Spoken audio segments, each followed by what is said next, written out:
हरे कृष्ण। आप सब लोग का स्वागत है। हम लोग श्रीपाद रामानुजाचार्य की कथाओं का आस्वादन कर रहे हैं।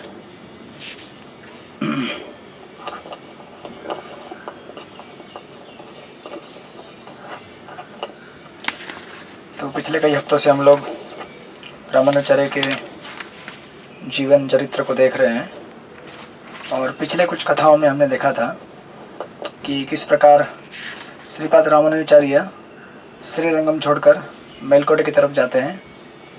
उसका विस्तार से वर्णन हुआ था और मेलकोटे में वो भगवान श्री नारायण का विग्रह स्थापित करते हैं। उसके बाद उनका जो उत्सव मूर्ति है संपत कुमार या फिर रामप्रिया, उनको दिल्ली से लाया जाता है और उनका भी स्थापना किया जाता है वहाँ पे। उस तत्पश्चात हम देख रहे थे उसके बाद कि किस तरह से श्रीपाद रामानुजाचार्य को मेलकोटे में रहते हुए कई साल बीत जाते हैं और एक दिन उनको एक खबर पहुंच जाती है वहाँ पे कि कुरेश और महापौर्ण जो चोला राजा के पास गए थे उनके साथ क्या क्या घटनाएं हुई है उसका विस्तार से संदेश उनको मिलता है। तो हम देख रहे थे उसमें किस तरह से कुरेश और महापौर्ण ये दोनों जब चोला राजा के पास जाते हैं तो उन दोनों की आंखें निकाल ली जाती हैं और उसमें से महापौर्ण जो कि वृद्ध थे अपने पीड़ा को सहन न कर सकने की वजह से शरीर को त्याग देते हैं यमुनाचार्य की याद करते हुए। और जो कुरेश बच जाते हैं वो वापस फिर श्रीरंगम आ जाते हैं। और हम लास्ट एपिसोड में देख रहे थे कि किस प्रकार कुरेश जी के और उनकी जो डॉटर थी महापौर्ण की, उनके गोद में रहते हुए महापौर्ण ने अपना शरीर छोड़ा था और कुछ प्रश्न महापौर्ण से पूछे गए थे। उन प्रश्नों का उत्तर महापौर्ण ने दिया था कि किस प्रकार ये 2-3 प्रश्न थे कि भगवान ने ऐसा हमारे साथ कैसे किया या क्यों किया, या फिर श्रीरंगम से दूर इस प्रकार किस तरह से शरीर छोड़ना पड़ रहा है उन्हें। तो महापौर्ण ने इनके उत्तर दिए थे। महापौर्ण ने कहा था कि शरीर कहीं भी त्याग दे सकते हैं, शरीर त्यागना जरूरी, कहीं भी त्यागना इतना इम्पोर्टेंट नहीं है जितना कि हमारी चेतना को भगवत भावना में बनाए रखना। चाहे आप किसी धाम में शरीर छोड़े या फिर धाम के बाहर छोड़े, अगर हमारी चेतना भगवत भावना में है तो हम लोग भगवान को किसी भी जगह से प्राप्त कर सकते हैं। ये उन्होंने संदेश दिया था। उसके बाद जब हम आगे बढ़ते हैं इन प्रसंगों को देखते हुए, इसका वर्णन जब आगे बढ़ता है तो कुरेश के अगले जीवन के बारे में बतलाया गया है, जो कि जीवित रह गए थे। महापौर्ण वो तो शरीर छोड़ के चले गए। कुरेश जी एक्चुअली तब उसके बाद श्रीरंगम की तरफ आते हैं और श्रीरंगम में आकर अपना समय बिताना चालू करते हैं। और एक बार का वर्णन आता है कि एक बार कुरेश जहाँ पे श्रीरंगम में रहते थे वहाँ से मंदिर की तरफ एक बार भगवान का दर्शन करने के लिए आए थे। ऐसे उनको देखने के लिए आंखें नहीं थी उस समय, लेकिन भगवान के भक्त हमेशा भगवान को अपने हृदय में देखते हैं। हम अपनी आँखों से नहीं देखते उन्हें। और कई बार आपने देखा होगा कि ऐसे कई वृत्तांत सुने होंगे कि कई बार वृंदावन में ऐसे कई भक्त मंदिर में आए हैं भगवान का दर्शन करने के लिए। तो जब उनसे पूछा जाता है कि आप भगवान का दर्शन कैसे करते हैं, तो वो लोग बोलते हैं कि आप एक्चुअली मैं भगवान को नहीं देख पा रहा हूँ, लेकिन भगवान मुझे देख रहे हैं, इसलिए मैं भगवान के सामने जाके दर्शन ले रहा हूँ। तो वास्तविक दर्शन भगवान का इन चर्म चक्षुओं से नहीं होता है, बल्कि जैसे ब्रह्म संहिता में कहा गया है, प्रेमांजन चुरुति भक्ति विलोचनेन, कि प्रेम के अंजन से अगर हमारे नेत्र उनको अगर प्रेम का अंजन लगाया हुआ है तो उसके माध्यम से हम भगवान को देख सकते हैं। भगवान को देखने का इसके अलावा दूसरा कोई तरीका नहीं है। भक्ति भाव से ही भगवान को देखा जा सकता है। और अगर हम भगवान को भक्ति भाव से देखने का प्रयास नहीं करेंगे तो हमारे खुली आंखों से भी देखकर हमें भगवान दिखेंगे नहीं। जैसे आपने श्रीरंगम के मंदिर में कई बार हमने ये प्रसंग सुना है और वर्णन किया है कि जो एक ब्राह्मण श्रीमद् भगवद गीता पढ़ रहे थे, उनको पढ़ना नहीं आता था, लेकिन उनके गुरु ने उनको आदेश दिया था कि आप भगवद गीता पढ़ो। वो ठीक से नहीं पढ़ना जानते थे, लेकिन गुरु के आदेश को मानकर पढ़ते थे किसी तरह से, बुक को उल्टा रखकर, क्योंकि उनको पता ही नहीं था उल्टा सीधा क्या होता है। लेकिन जब चैतन्य महाप्रभु उस मंदिर के प्रांगण में आए थे उनके साउथ इंडिया विजिट में, तो जब उन्होंने देखा कि बहुत सारे ब्राह्मण भी एक साइड में बैठकर बुक पढ़ रहे हैं भगवद गीता एकदम मीटर में और लय में, और एक साइड में ये ब्राह्मण जिसको पढ़ना नहीं आता है वो भी भगवद गीता पढ़ रहा था, तो चैतन्य महाप्रभु जानते थे कि यहाँ पे असली पढ़ाई कौन कर रहा है और नकली पढ़ाई कौन कर रहा है। तो महाप्रभु उन विद्वान पंडितों के पास न जाते हुए उस ब्राह्मण के पास जाते हैं जो पढ़ना लिखना नहीं जानता था, और महाप्रभु उसे आलिंगन देते हैं और पूछते हैं कि आप जब बुक पढ़ रहे हो तो आपको बुक में क्या दिख रहा है। तो चैतन्य महाप्रभु के इस प्रश्न का उत्तर देते हुए वो ब्राह्मण कहते हैं कि एक्चुअली मुझे तो पढ़ना आता नहीं है, लेकिन मेरे गुरु ने मुझे आदेश दिया है कि ये बुक पढ़ो आप, और गुरु के आदेश के अनुसार मैं जब ये बुक पढ़ने का प्रयास करता हूँ तो मुझे इस भगवद गीता के हर पन्ने में श्री कृष्ण और अर्जुन का चित्र दिखाई देता है। उस चित्र में मैं देखता हूँ कि किस प्रकार भगवान श्री कृष्ण पूर्ण पुरुषोत्तम, इस सृष्टि के नियंत्रता भगवान, सर्व के पालक होते हुए भी किस तरह से अपने भक्त की सेवा में लगे हुए हैं। और ये देखकर, इस प्रेम का आदान प्रदान देखकर मेरा हृदय प्रेम से भर उठता है।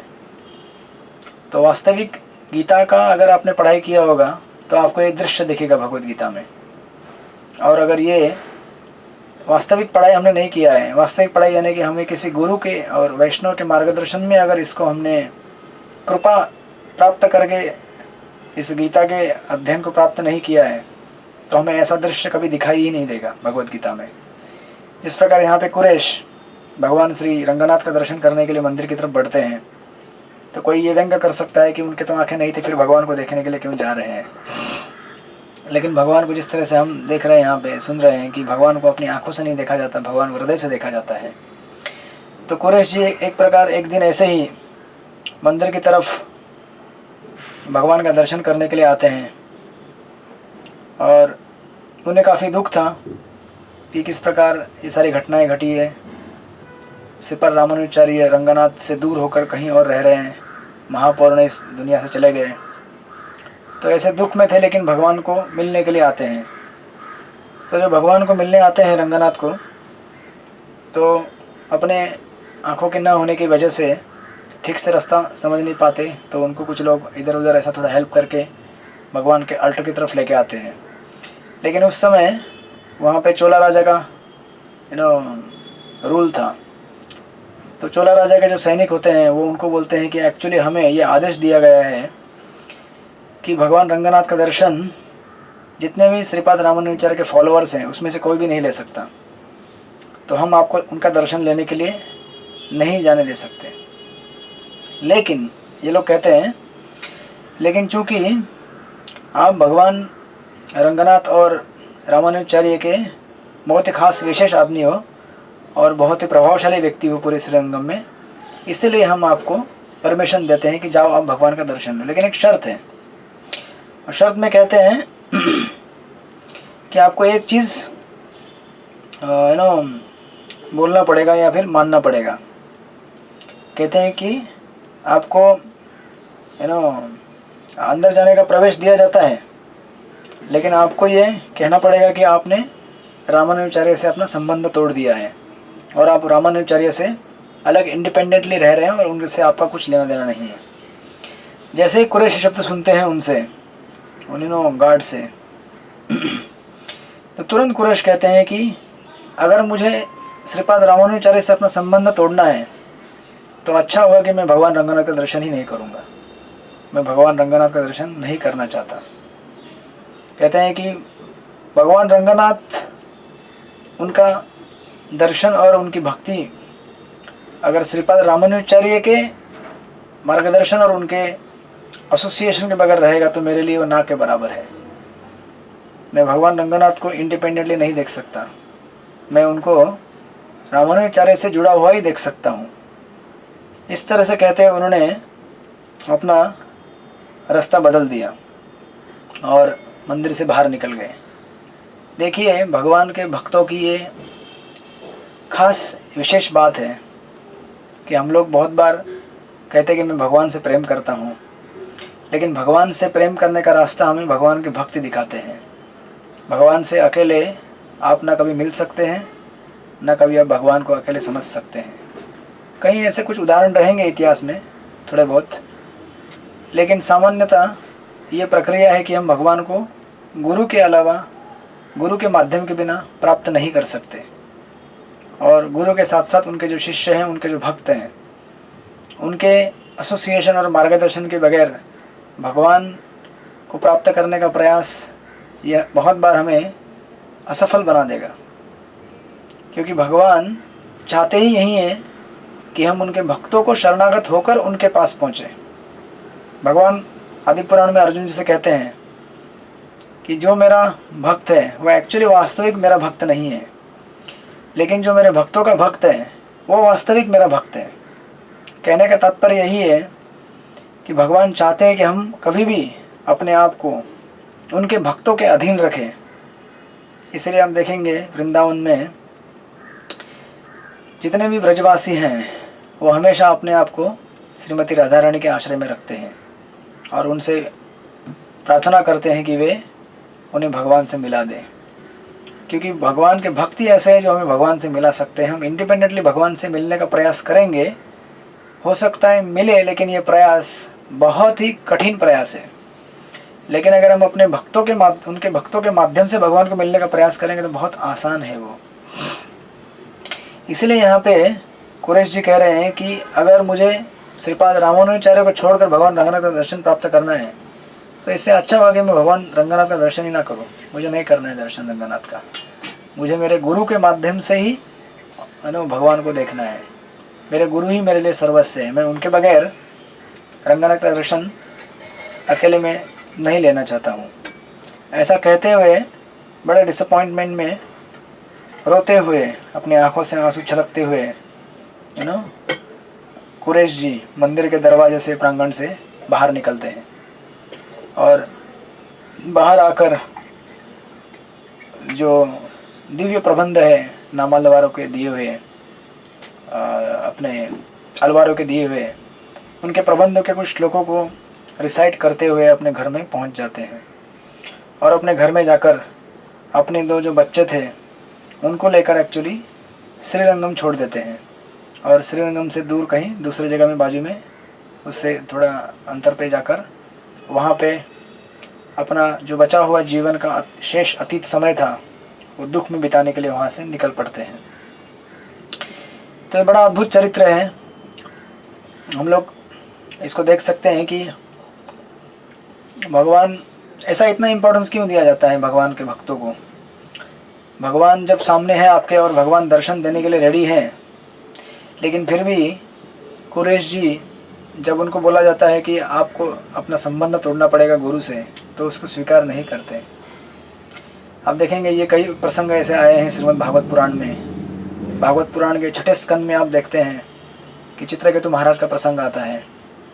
चित्रकेतु महाराज जब उनके पास कोई पुत्र नहीं था तो उनको जब अंगिरा मुनि आते हैं और उनसे पूछते हैं कि आप इतने दुखी क्यों हैं, तो चित्रकेतु महाराज कहते हैं कि मुझे पुत्र की प्राप्ति नहीं हो रही है।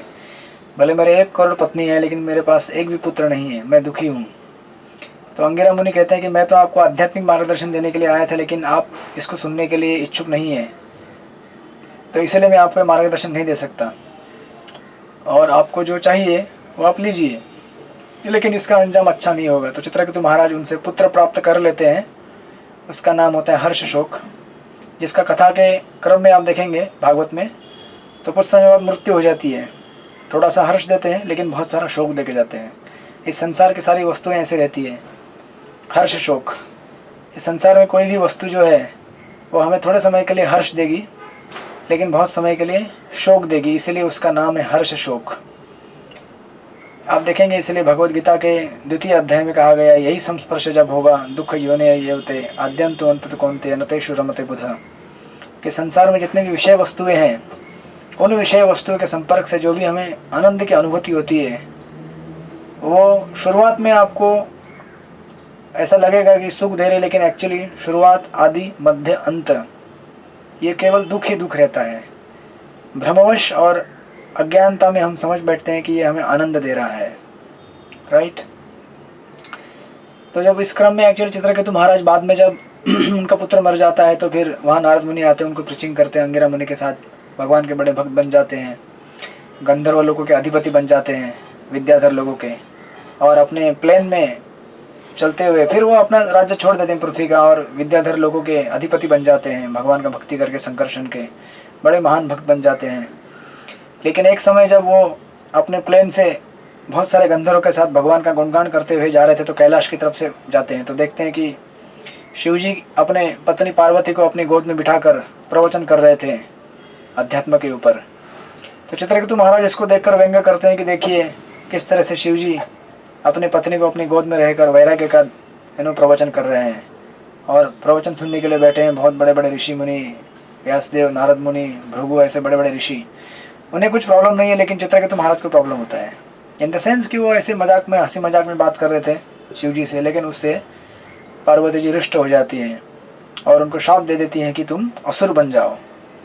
चित्रकेतु महाराज इस बात को स्वीकार कर लेते हैं कि मैं असुर बन जाता हूँ, और उनका अगला जन्म होता है वृत्रासुर का। तो ये कथा विस्तार से छठे स्कंद में है, आप कभी पढ़ सकते हैं। वृत्रासुर के जीवन में जब उनका इंद्र जी से लड़ाई होता है युद्ध भूमि में, वो इंद्र को बहुत सारा भक्तिमय ज्ञान देते हैं और प्रवचन करते हैं उनके साथ लड़ाई करते करते। उसमें से एक अद्भुत चीज़ कहते हैं चित्रकेतु महाराज वृत्रासुर के रूप में, कहते हैं कि पिछली बार मैंने भगवान का अकेले भक्ति करने का प्रयास किया जब मैं चित्रकेतु था, मैं जब विद्याधर और गंधर्व लोगों का अधिपति था, तो मैंने भगवान के भक्तों से अलग रहकर इंडिपेंडेंटली अपना भक्ति करने का प्रयास किया। इसकी वजह से मैंने अपराध कर दिया किसी वैष्णव का, शिवजी का अपराध किया, पार्वती का अपराध किया। इसीलिए इस जन्म में बोलते हैं वृत्रासुर के रूप में कि पिछली बार मैंने गड़बड़ किया, अकेले भक्ति करने का प्रयास किया। तो अकेले भक्ति करने का प्रॉब्लम ये होता है कि हमें अहंकार आता है। अगर हम भक्तों के एसोसिएशन में, संग में नहीं रहेंगे तो हमें लगता है कि मैं बहुत बड़ा भक्त हूँ, ठाकुर जी मुझसे बहुत प्रसन्न है, मुझसे बहुत प्रेम करते हैं और मेरे से बड़ा कोई भक्त है ही नहीं। और इस भावना में हम बाकी भक्तों का अपराध कर बैठते हैं। हम सोचते हैं कि मुझसे बड़ा कोई है नहीं, तो फिर भगवान से मैं ही प्रिय हूँ। और वृत्रासुर कहते हैं कि लास्ट टाइम मैंने भक्ति करने का प्रयास किया अकेले, इसलिए मैंने गड़बड़ कर दिया। इस बार मुझे अकेले भक्ति नहीं करना है। इसीलिए कहते हैं कि अपने अंतिम शरीर को छोड़ते हुए वृत्रासुर बोलते हैं कि अगर मुझे कोई बेनेडिक्शन चाहिए अगले जन्म में तो मुझे भक्तों का संग चाहिए। भक्तों के संग में रह कर के जाने वाली भक्ति सदा सर्वकाल टिकने वाली है, लॉन्ग लास्टिंग है। आप देखेंगे भागवत के पंचम स्कंद में भी और एक उदाहरण है भरत महाराज का। 24 साल की उम्र में अपना सारा साम्राज्य छोड़कर, चक्रवर्ती सम्राट थे वो, अपना पीक में मेन करियर छोड़कर वन में चले जाते हैं तपस्या करने के लिए। 24 साल की उम्र मतलब क्या है, जब अपना करियर स्टार्ट होता है किसी का। आजकल लोग बच्चे पढ़ाई करते हैं 22-23 साल तक, 23वें साल से 21 साल से उनका करियर चालू होता है, कोई जॉब चालू होता है किसी एमएनसी में, किसी बड़े कंपनी में, जो कि अगले 20-25 साल तक चलता है। तो भरत महाराज भी चक्रवर्ती सम्राट थे। 24 साल की उम्र में सारे संसार का मोह और सब साम्राज्य त्याग कर वन में चले जाते हैं भक्ति करने के लिए। लेकिन वन में जाकर भक्ति करने का प्रयास करते हैं, लेकिन अकेले हैं, और अकेले में कभी भी खतरा रहता है। तो जब उनको एक हिरण से प्रेम हो जाता है, मोह हो जाता है, ऐसा नहीं कि प्रेम किसी को किसी स्त्री से हो जाए या फिर किसी स्त्री को किसी पुरुष से हो जाए। भगवान की माया इतनी बलवान है कि हमें किसी भी सांसारिक विषय वस्तु से मोहित कर सकती है। तो भरत महाराज इतना दीर्घ तपस्या कर रहे थे जंगलों में रहकर, कुटिया में रहकर, पुलह मुनि के आश्रम के उधर, लेकिन एक हिरण से आसक्त हो जाते हैं, छोटे हिरण बालक से, जो कि उसकी माँ उसको नदी में बहता हुआ छोड़ के जाती है और माँ मर जाती है एक शेर का आवाज़ सुनकर। लेकिन बच्चा प्रसव होकर वहीं पानी में बाजू में बैठा रहता है, पानी के नदी के किनारे। तो उस बच्चे को लेके आते हैं, उसको बड़ा करते हैं। लेकिन समय के साथ हम जिस चीज़ का संग ज़्यादा करते हैं उससे हम आसक्त हो जाते हैं। और अगर हमारे पास हमारे मार्गदर्शकों का अगर एसोसिएशन नहीं रहेगा, बाकी भक्तों का संग नहीं रहेगा, तो हम भूल जाते हैं कि हमारे जीवन का कर्तव्य क्या है।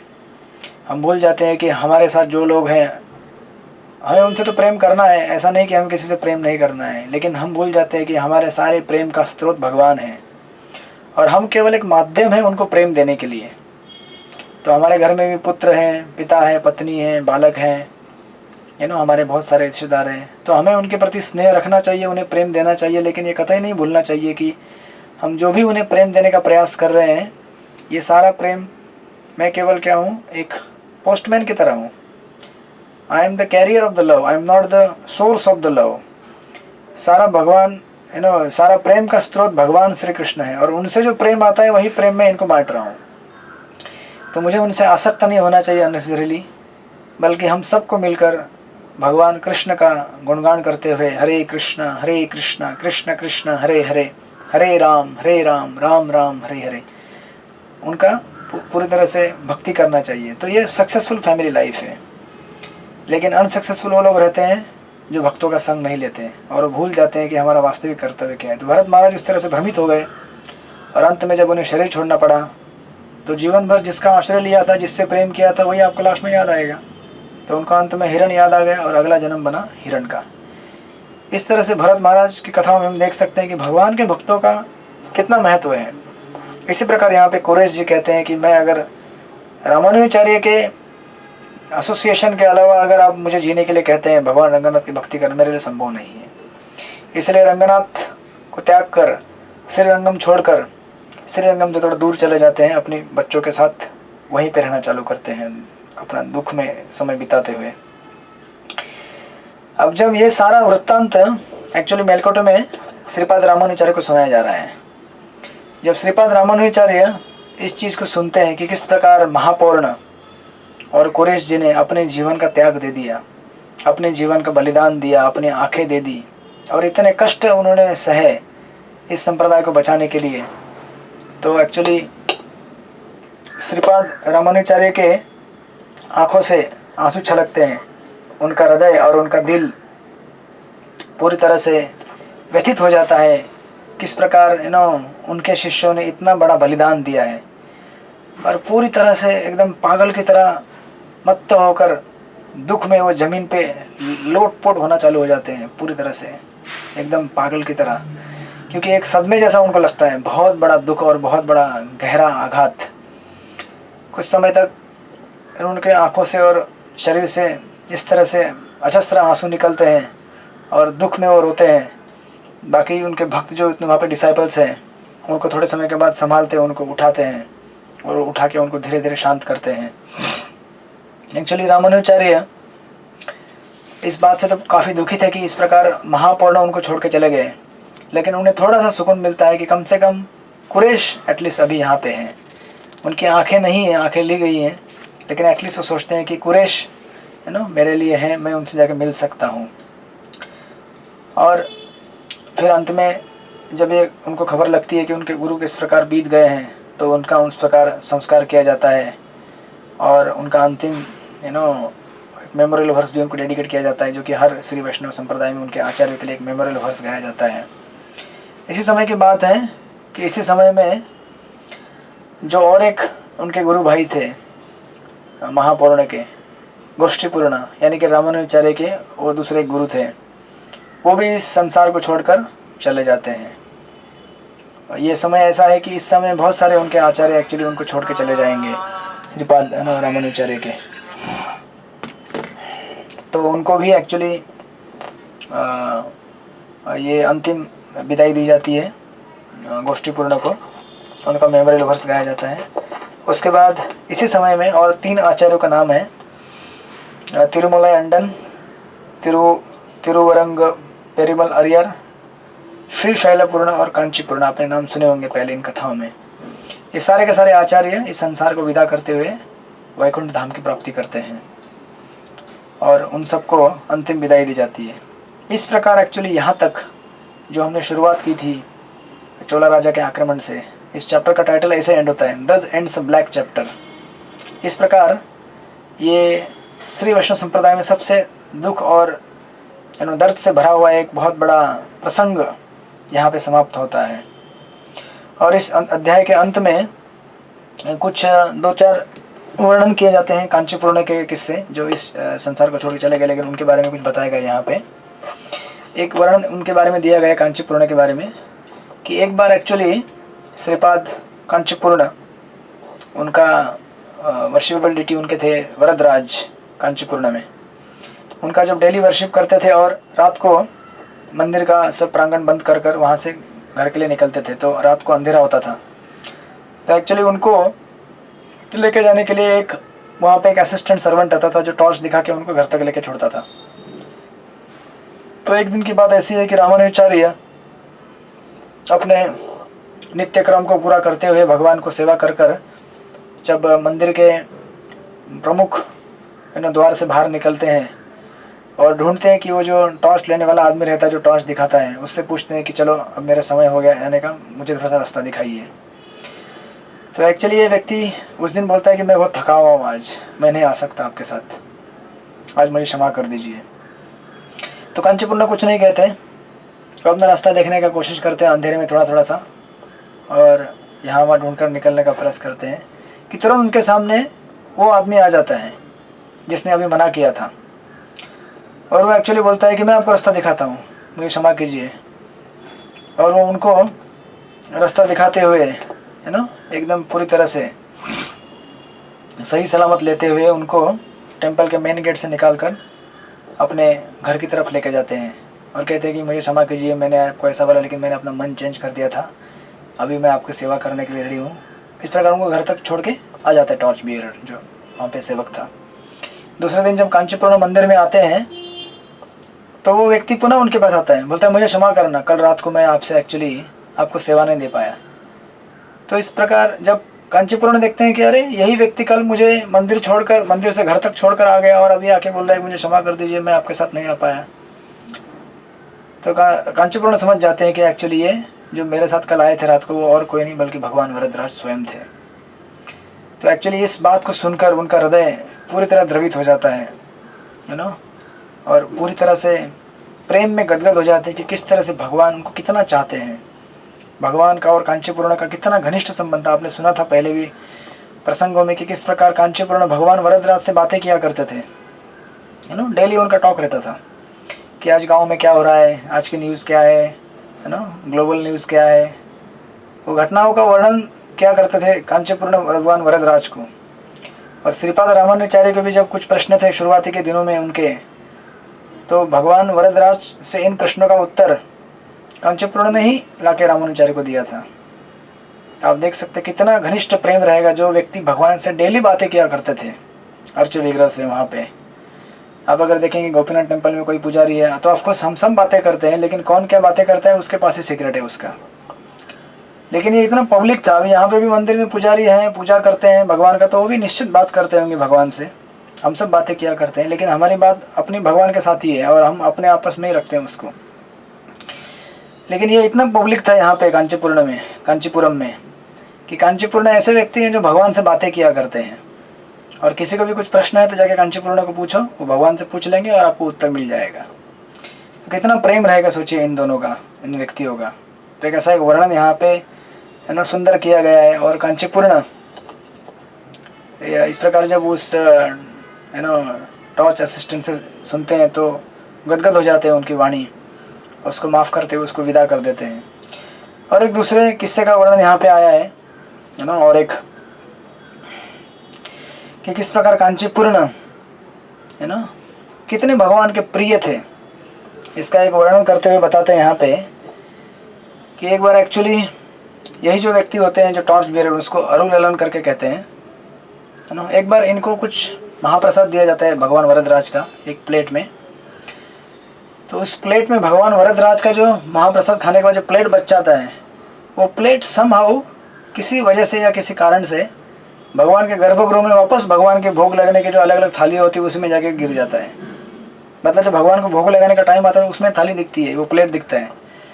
तो सारे पुजारी बोलते हैं कि अरे ये तो अरुललन को प्रसाद दिया गया था इस प्लेट में, ये प्लेट यहाँ कैसे आ गया।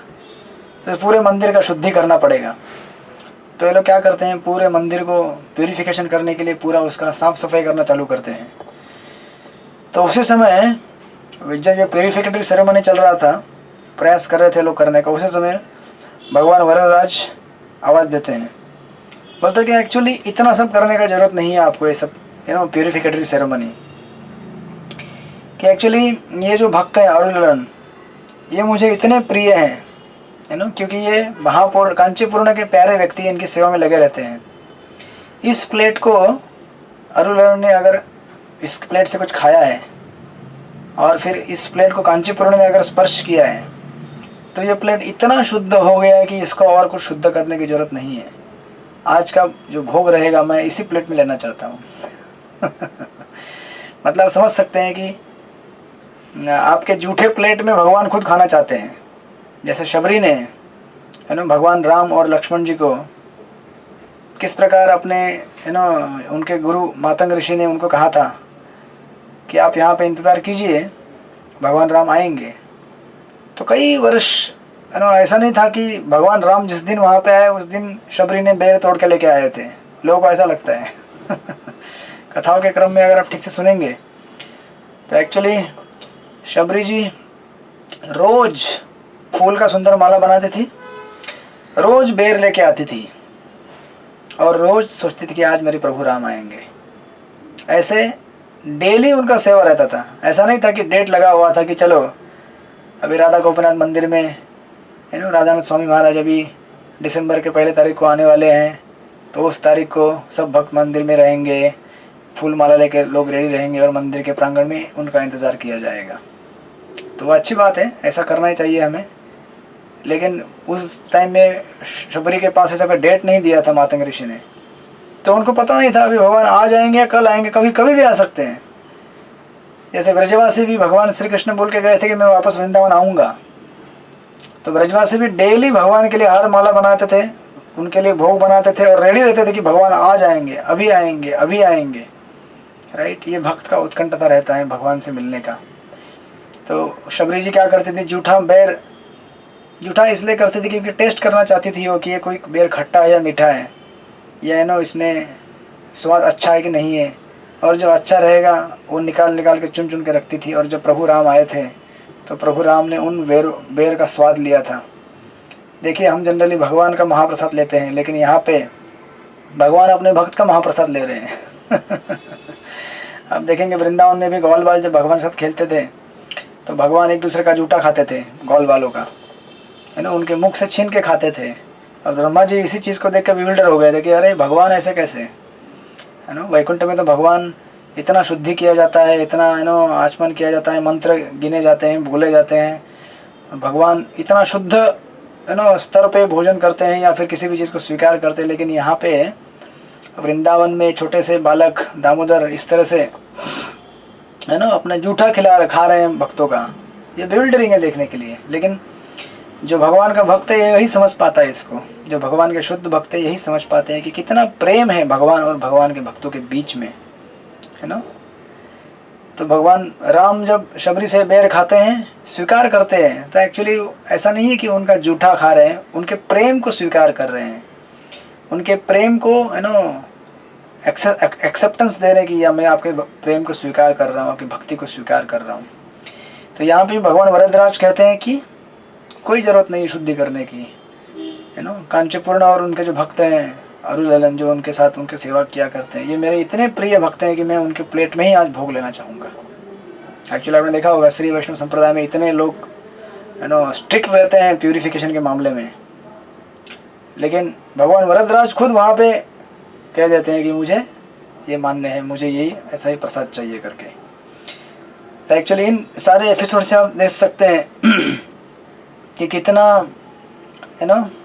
घनिष्ठ प्रेम का संबंध था रामानुजाचार्य और कांचीपुर्ण और भगवान वरदराज के बीच में।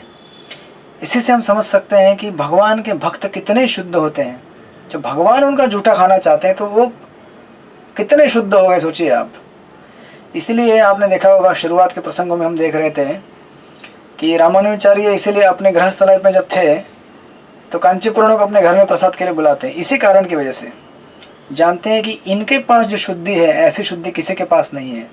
और अगर ऐसे महान भक्तों का मैं सेवा करूंगा तो भगवान इससे और ज़्यादा प्रसन्न हो जाएंगे जितना मैं डायरेक्टली भगवान की सेवा करके प्रसन्न उन्हें नहीं कर सकता। एक्चुअली कांचीपुरण के बारे में प्रसंग में भी बहुत फेमस है कि कांचीपुरण को एक बार एक व्यक्ति पूछता है कि आप जाके पूछिए भगवान से कि वरदराज से कि मैं भगवत धाम कब जाऊँगा। तो कांचीपुर्ण आके पूछते हैं वरदराज जी से कि एक व्यक्ति ने मुझसे प्रश्न पूछा है कि आप भगवत धाम कब जाएंगे। तो कांचीपुर्ण बोलते हैं, भगवान वरदराज बोलते हैं कि हाँ इस जन्म में जाएंगे भगवत धाम हो। तो एक्चुअली कांचीपुर्ण को प्रश्न आता है कि अच्छा वो जाएगा लेकिन मेरा क्या होगा, मैं कब जाऊँगा।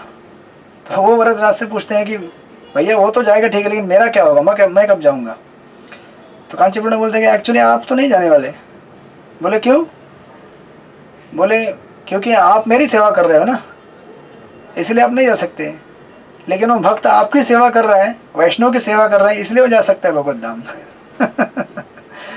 तो एक्चुअली वरदराज तो कांचीपुरण तुरंत फिर वरदराज जी का सेवा छोड़ के चले जाते हैं वैष्णव की सेवा में। तो ऑफकोर्स हमें भगवान भक्त दोनों का सेवा करना चाहिए, लेकिन भगवान यहाँ पे एम्फसाइज कर रहे हैं कि मेरे भक्तों की जो सेवा करता है वो मुझे ज़्यादा प्रिय है मुझसे।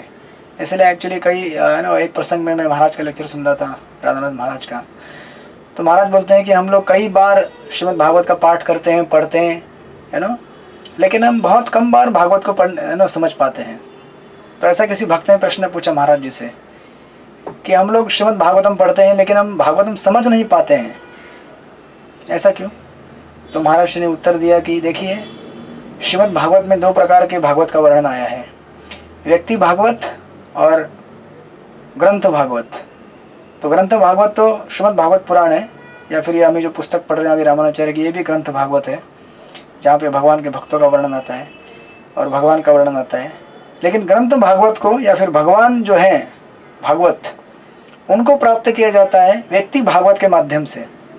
इसलिए भागवत की प्रक्रिया है कि जब तक आप तद्विद्धि प्रणिपातेन परिप्रश्नेन सेवया उपदेक्षन्ति ज्ञानम ज्ञानिनाम तत्वदर्शिनम, जब तक हम भगवान के भक्तों को शरण नहीं जाते हैं, उनकी सेवा नहीं करते हैं, तब तक आपको भगवान का कृपा प्रसाद कृपा आशीर्वाद मिल ही नहीं सकता। एक बहुत रेयर है कि जो डायरेक्टली भगवान की सेवा करके भगवत धाम गए हैं। इतिहास में ऐसे बहुत ही गिने चुने बहुत ही रेयर उदाहरण रहेंगे। तो इसलिए भगवान चाहते हैं कि हम, और ऐसा इसलिए क्योंकि क्या होता है कि बहुत सारे तथाकथित भागवत कथाकार जो हैं वो सोचते हैं कि हम भागवत पढ़ेंगे और बड़े कथाकार बन जाएंगे और हमारा इतना बड़ा समूह होगा, हम प्रसिद्ध हो जाएंगे और हम भगवान को प्राप्त करेंगे। लेकिन भगवान चाहते हैं कि आप ऐसे मुझे प्राप्त नहीं कर पाओगे।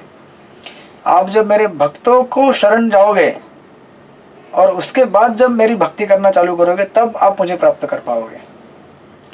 भगवान चाहते हैं कि हम उनके भक्तों को शरण जाएं, न केवल उनको शरण जाएं। तो भगवान गीता में कहते हैं सर्वधर्मान परित्यज्य मामेक शरणम व्रज। लेकिन शरणागति की जो प्रक्रिया है वो उनके भक्तों के माध्यम से उनको जाती है। जब हम बोलते हैं कि वृक्ष के जड़ में पानी डाल दीजिए तो उनके पेड़, उसके पत्ते, टहनियाँ, फूल, उसके पानी डालने का जरूरत नहीं है, क्योंकि जड़ में पानी डालेंगे तो ऑटोमेटिक टहनियों में पहुंच जाएगा, फूलों में पहुंच जाएगा, पत्तों में पहुंच जाएगा। तो इसका अर्थ ये होता है कि जड़ मतलब अभी कौन है, भगवान है। तो भगवान को अगर हम सेवा करेंगे तो ऑटोमेटिक सारे लोगों का सेवा हो जाएगा, राइट। लेकिन एक्चुअली पेड़ के जड़ में पानी डालने का प्रक्रिया भक्तों के माध्यम से द्वारा किया जाता है। आप खुद पानी नहीं डाल सकते, ये गुरु शिष्य परंपरा द्वारा सेवा भगवान को जाता है, बराबर। तो जब आप पानी का ग्लास प्रभुपाद को, अपने गुरु महाराज को ऑफर करेंगे तो गुरु महाराज प्रभुपाद को देंगे, फिर प्रभुपाद अपने गुरु परंपरा में आगे करते करते करते राधा रानी के हाथ तक जाएगा, फिर राधा रानी कृष्ण को देगी। ये प्रक्रिया है, डायरेक्टली कभी नहीं पहुँच सकते हम लोग, और डायरेक्टली पहुँचना भी खतरनाक है। जैसे हमने चित्रकेतु महाराज के उदाहरण से देखा कि डायरेक्टली सेवा करने का प्रयास करें तो अहंकार आ जाता है कि मैं बहुत बड़ा भक्त हूँ भगवान का, मुझसे बड़ा कोई है नहीं। लेकिन भक्तों के संग में रहेंगे तो अहंकार भी अगर आए तो भी भक्त क्या करेंगे, उसको समझाएंगे, उसको करेक्शन कर सकते हैं, उसको करेक्ट करके उसको सही स्थिति पे ला सकते हैं कि हमें गर्व नहीं करना चाहिए, हम भगवान के भक्त हैं, उनके भक्तों के भक्त हैं, राइट। तो इसी प्रकार यहाँ पे हम देखेंगे, जैसे उस प्रसंग में महाराज कह रहे थे कि भगवान चाहते हैं कि हम नम्र बने, भगवान के भक्तों के चरणों में नमन कर कर, उनकी सेवा कर कर, फिर भागवतम आपको दिखेगा, भागवतम में क्या लिखा है आपको समझ में आएगा। अदरवाइज श्रीमद् भागवतम समझना हमारे लिए बहुत बड़ा दुष्कर कार्य है ना। इसलिए आप देखेंगे हम लोग जो गुरु अष्टक गाते हैं सुबह से मंगल आरती, है ना, उसमें हम कहते ही है ना कि यस्य प्रसादात अब कि गुरु को प्रसन्न अगर करेंगे तो सब कुछ हम प्राप्त कर सकते हैं, भगवान को प्रसन्न कर सकते हैं। लेकिन गुरु को प्रसन्न नहीं करेंगे तो हम भगवान को प्रसन्न नहीं कर सकते, राइट। इसलिए ये एक्चुअली प्रक्रिया दिया गया है भागवत में कि आप व्यक्ति भागवत का सेवा कीजिए, तभी आपको बुक भागवत समझ में आएगा, नहीं तो कभी समझ में नहीं आएगा जिंदगी भर। फिर इसलिए देखिए ना, बाहर कितने तथाकथित भागवत कथाकार हैं, कितने लोग कथाएँ करते हैं, लेकिन कथा होने के बाद कितने लोग चैंटिंग चालू करते हैं, कितने लोग भगवान के प्रेमी हो जाते हैं, कितने लोग भगवान का घर में पूजा चालू करते हैं, बहुत ही कम। क्योंकि यहाँ पे क्या सिखाया जाता है कि डायरेक्ट भगवान से प्रेम करो। भगवान से तो प्रेम करना ही है हमको, लेकिन उनके भक्तों के माध्यम से, राइट। तो इस प्रकार सुंदर प्रसंग यहाँ पे दिए गए हैं कांचीपूर्ण के जीवन में। तो एक्चुअली ऐसे कुरेश जी अपना जीवन बिता रहे थे और इतने सारे बहुत सारे आचार्य इस जगत को छोड़कर भगवत धाम की तरफ चले जाते हैं। और इस अगले अध्याय जब चालू होता है तो उसमें वर्णन आता है कि इस प्रकार भगवान रंगनाथ से दूर रहते हुए मेलकोटे में रामानुजाचार्य लगभग 20 साल वास्तव्य करते हैं, श्रीरंगम से दूर। और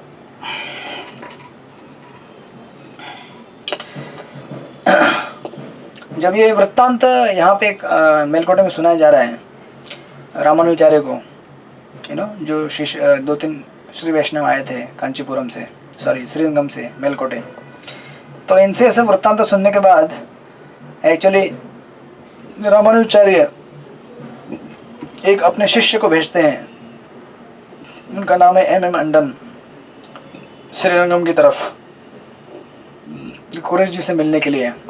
और रामानुजाचार्य कहते हैं कि जाओ और कुरेश को सारा घटनाक्रम बता दो कि किस तरह से हम लोग अभी भी जीवित हैं, हम लोग यहाँ पे मेलकोटे में हैं।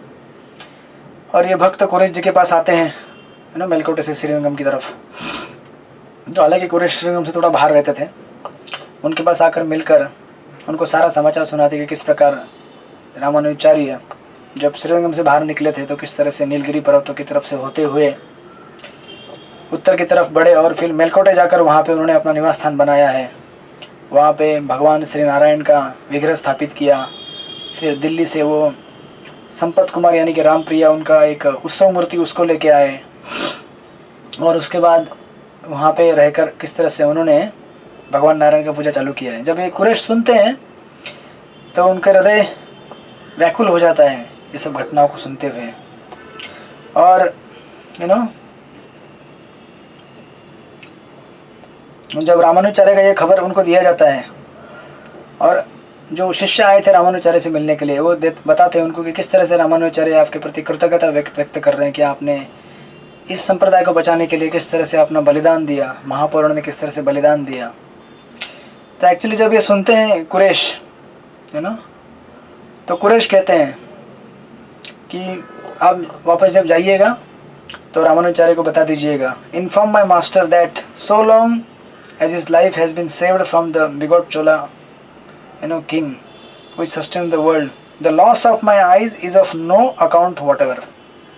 कहते कि मेरी आंखें जो निकल गई ना, जब मेरे गुरु इस तरह से जीवित हैं और हमारे संप्रदाय या फिर भगवान के संदेश का प्रचार कर रहे हैं, तो उसके सामने मेरे आंखों का बलिदान कुछ भी नहीं है। ये तो छोटा सा टोकन भेंट है उनके लिए, है ना। आप सोचिए, मतलब किसी की आंखें उसके लिए सर्वस्व रहती हैं, देखा जाए तो, बिना आंखों के हम इस जगत में एक सामान्य जीवन जी भी नहीं सकते। जिसकी आंखें निकाल ली गई हो, आंखें चली गई हो, और जिसको श्रीरंगम से बाहर रहना पड़े, जिस भगवान के लिए उसने अपनी आंखें त्याग दी, जिस आचार्य के लिए जिसने अपनी आंखें त्याग दी, उसको भगवान का दर्शन भी नहीं मिला। और दर्शन भी कैसा, उनको देखने को आंखें भी नहीं थी, फिर भी वो भगवान के सामने जाके भगवान को अपना दर्शन देना चाहते थे, लेकिन उनको अलाउ नहीं किया गया। श्रीरंगम के बाहर जाकर रह रहे थे, और जब उनको खबर मिली कि रामानुजाचार्य अपना कृतज्ञता व्यक्त कर रहे हैं, तो कैसा कह रहे हैं कि बताइए मेरे गुरु महाराज को कि उनके भक्ति और उनके इस तरह से इतना बड़ा जो उन्होंने भक्ति संदेश का प्रचार कर रहे हैं और हमारे लिए इतना सब कुछ किया, उसके सामने मेरी आंखें कुछ भी नहीं है।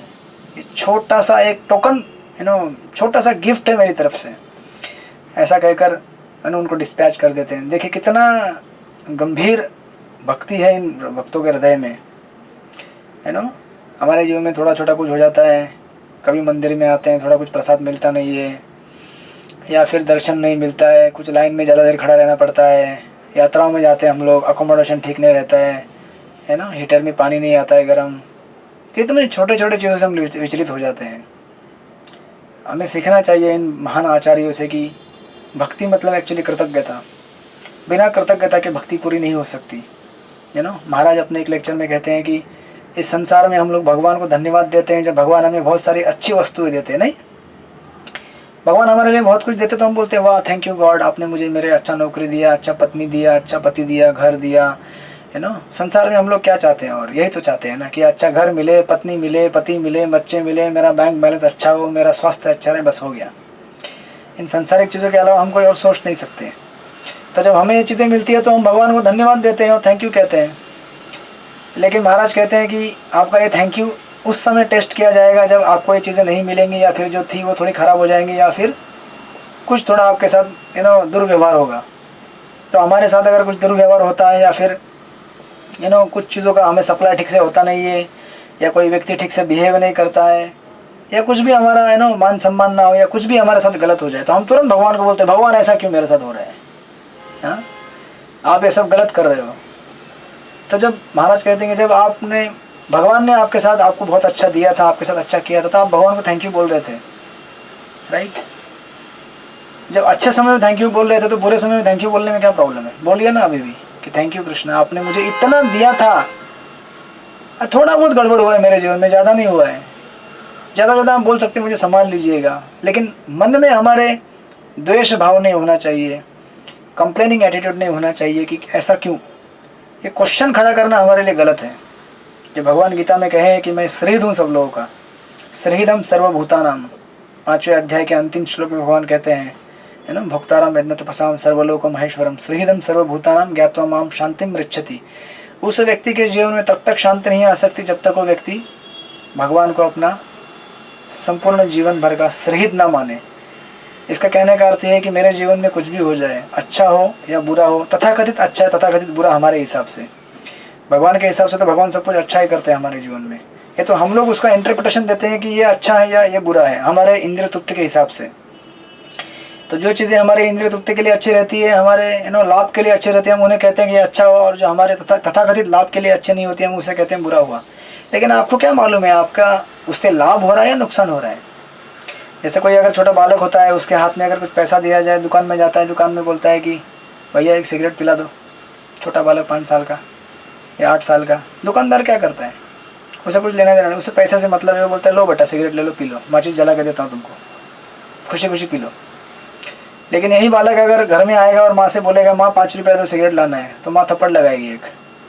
तो फिर आप बोलते हैं कि माँ बहुत बेकार है और दुकान वाला बहुत अच्छा है, और दुकान वाला मुझसे प्रेम करता है, माँ मुझसे नफरत करती है। लेकिन बेवकूफ़ हम लोग हैं, हमको समझ में नहीं आता, हम मूर्ख हैं कि माँ जो हमारे लिए कर रही है वो अच्छा कर रही है क्योंकि वो भविष्य देखती है हमारा, कि भविष्य में इस तरह से ये आदतें लगाने से इसको परेशानी होगी, राइट। और दुकानदार ये नहीं सोचता है क्योंकि उसको इमीडिएट लाभ से मतलब है। इस प्रकार हम लोग जब इस संसार में कार्य करते हैं, कर्म करते हैं, तो भगवान एक्चुअली कई जगह पे ये ऐसा कहा जाता है कि हम लोग अपना प्रेजेंट देखते हैं और हमारा भविष्य डिसाइड करते हैं। समझ रहे हैं आप लोग, हम अपना प्रेजेंट अभी देख रहे हैं कि मुझे ये चाहिए वो चाहिए, हम सोचते हैं भविष्य में ऐसा होगा वैसा होगा, ऐसा करेंगे। लेकिन भगवान हमारा भविष्य देखते हैं और हमारे प्रेजेंट को उस प्रकार हमारे साथ डील करते हैं, देखते हैं कि भविष्य में इसको ये प्रॉब्लम होगा इसलिए ये चीज़ नहीं देना है। तो अभी आज अगर हमें कोई चीज़ भगवान नहीं दे रहे हैं तो हमें समझना चाहिए कि एक्चुअली वो चीज़ मेरे लिए शायद हानिकारक है, इसलिए भगवान नहीं दे रहे हैं। या फिर भगवान मेरे कर्मों को सुधारना चाहते हैं, गत जन्मों में या फिर पिछले जन्म में, ऐसे जन्म में मैंने कुछ गलत कर्म किए होंगे, उसका भगवान मुझे क्या कर रहे हैं, थोड़ा सा टोकन, एक रिएक्शन दे रहे हैं। हो सकता है मेरा हाथ कट जाना चाहिए था, पैर कट जाना चाहिए था, मुझे थोड़ा सा खराच आ गया, हाँ। और ये कृतज्ञता धारण करते हुए तत्तेनुकंपां सूक्ष्माना भुंजान एवं कृतम विपाकम रद्भाग विधम नमस्ते जीवेत जो मुक्ति पदे सदाए भाग। ब्रह्मा जी कहते हैं अपने प्रार्थनाओं में कि हमें हमारे साथ जो गलत काम होता है या फिर गलत व्यवहार होता है उससे रुष्ट नहीं होना चाहिए, बल्कि समझना चाहिए कि भगवान की कृपा है, कि बहुत बड़ा होने वाला था लेकिन छोटा हो गया, राइट। तो कुरैश जी इस बात को कतई नहीं ये सोचते कि मेरे साथ गलत हुआ है या मेरे साथ कुछ अन्याय हुआ है, दुर्व्यवहार हुआ है, मैं इतना बड़ा भक्त हूँ रामानुचार्य का, मुझे श्रीरंगम में रहने को नहीं मिल रहा है, रंगनाथ का दर्शन नहीं करने मिल रहा है, रामानुचार्य में से दूर नहीं। ये सोचते हैं कि मैंने भगवान के लिए कुछ भी नहीं किया है, रामानुचार्य के लिए कुछ भी नहीं किया है। ये तो छोटा सा मैंने क्या किया है, एक बहुत ही छोटा सा सेवा किया है। इस प्रकार जब ये इतना कृतज्ञता धारण करते हैं हम हृदय में, तब हमसे भगवान कभी दूर नहीं हो सकते। कभी भगवान हमारे है ना, भगवान के भक्त हमसे दूर नहीं हो सकते। ऐसा सुंदर ग्रैटिट्यूड है भगवान के भक्तों का। तो इसलिए हमें, जब हम अच्छाई में भगवान को हाँ अच्छा बोल सकते हैं, तो बुराई में भी बोलिए। उसे कहते हैं होल हार्टेडली ग्रैटिट्यूड। अगर भगवान अच्छे हैं, हम बोलते हैं ना भगवान अच्छे हैं, भगवान बुरे हैं क्या? नहीं है। तो भगवान अगर अच्छे हैं तो हमारे अच्छे समय में भी अच्छे हैं और बुरे समय में भी अच्छे हैं। हमें भेद नहीं करना चाहिए कि मैं जब मेरे साथ कुछ गलत हो रहा है तो भगवान अभी बुरे हो गए हैं। ऐसा नहीं होता है। जब माता है वो माता हमेशा अच्छी रहती है बालक के लिए। बालक जब बीमार रहेगा तभी भी उसके लिए माँ है वो, बालक जब स्वस्थ रहेगा तभी भी माँ है वो। माँ का स्वभाव कोई बदलता नहीं है। इस प्रकार भगवान का स्वभाव भी कभी हमारे लिए बदलता नहीं। भगवान हमारे लिए नित्य सहृद हैं किसी भी हमारे अवस्था में। तो अगर हम भगवान को सिर्फ हमारे अच्छे समय में थैंक यू बोलना सीखेंगे और बुरे समय में थैंक यू बोलना नहीं सीखेंगे, तो हम लोग भगवान के प्रति कृतज्ञ नहीं हैं। एक्चुअली हम लोग फिर भगवान को मान ही नहीं रहे, भगवान से हम प्रेम ही नहीं करते। हम केवल अपने लाभ के लिए यहाँ पे बैठे हुए हैं। केवल हमें अपना लाभ चाहिए, हमें हमारा लाभ मिल जाए तो हम बोलते हैं सैल्यूट, हमारा लाभ नहीं मिले तो पीट करके चले जाते हैं। तो ये प्रेम नहीं है, ये केवल व्यापार है। इसलिए जब प्रहलाद महाराज को भगवान नरसिंह देव ने बोला था कि बेटा कुछ मांग लो मुझसे हिरण्यकश्यप को वध करने के बाद, तो प्रहलाद महाराज बोले कि मैं कोई व्यापारी हूँ क्या? आप मुझसे बिजनेस करना चाहते हैं कि आपने मुझे बचाया हिरण्यकश्यप जैसे असुर मेरे पिता से मुझसे बचाकर मुझे मुक्त कराया, तो इसके बदले मैं आपसे कुछ मांगूं? मैं थोड़ी व्यापारी हूँ, मैं कुछ नहीं मांग सकता आपसे। मैं तो केवल आपकी भक्ति करने के लिए यहाँ पे आया हूँ। तो फिर जब भगवान नरसिंह इतना इंसिस्ट करते हैं तो प्रहलाद बोलते हैं कि ठीक है, अगर आपको देना ही है तो क्या कीजिए, मेरे पिता को मुक्ति दिला दीजिए। देखिए ये होता है भक्तों का स्टैंडर्ड कि जिसने उनको तकलीफ दिया है, जिसने उनके साथ इतना दुर्व्यवहार किया है, उसके लिए ही प्रार्थना कर रहे हैं भक्त कि इनको मुक्ति दे दो। राइट? तो ये भक्तों का भाव होता है। ऐसे भाव में जब हम भक्ति करेंगे, भगवान को हर समय धन्यवाद देंगे किसी भी अवस्था में, तो हम भगवान से कभी दूर नहीं रहेंगे। हमारे लिए भगवत धाम दूर नहीं रहेगा और भगवान की प्राप्ति करना हमारे लिए एकदम आसान हो जाएगा। और इसी भाव में जब हम भगवान का नाम कीर्तन करेंगे, तृणादपि सुनीचेन तरोरपि सहिष्णुना अमानिन मान देना कीर्तनीय सदा, तब कीर्तन हमेशा चलता रहेगा हमारा। हरे कृष्णा कृष्णा कृष्णा हरे हरे, हरे राम राम राम हरे हरे। तब कभी ऐसा होगा नहीं कि हमारा कीर्तन रुक जाए। कीर्तन रुकने का कारण क्या है कि हम लोग इस जगत के द्वंद्व से विचलित हो जाते हैं। मेरे साथ अच्छा हुआ, मेरे साथ बुरा हुआ। नहीं, आपके साथ अच्छा ही हो रहा है। जब तक भगवान का नाम लेने का मौका है तब तक आपके साथ अच्छा ही हो रहा है। जिस दिन भगवान का नाम लेने का मौका छूट जाए, भगवान का भक्ति करने का मौका छूट जाए, समझ जाइए उस दिन मेरे साथ गलत हो रहा है।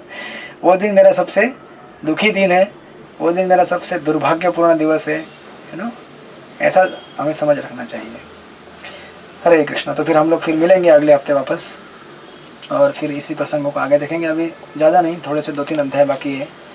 इस रामानुचार्य की कथा का अंतिम कंक्लूजन हो जाएगा यहाँ पे। हरे कृष्णा। श्रील प्रभुपाद की जय, श्रीपाद रामानुचार्य की जय। वांछा कल्पतरुभ्यश्च कृपा सिंधुभ्यो च पतितानां पावनेभ्यो वैष्णवेभ्यो नमो नमः। अनंत कोटि वैष्णव वृंद की जय। हरे कृष्ण।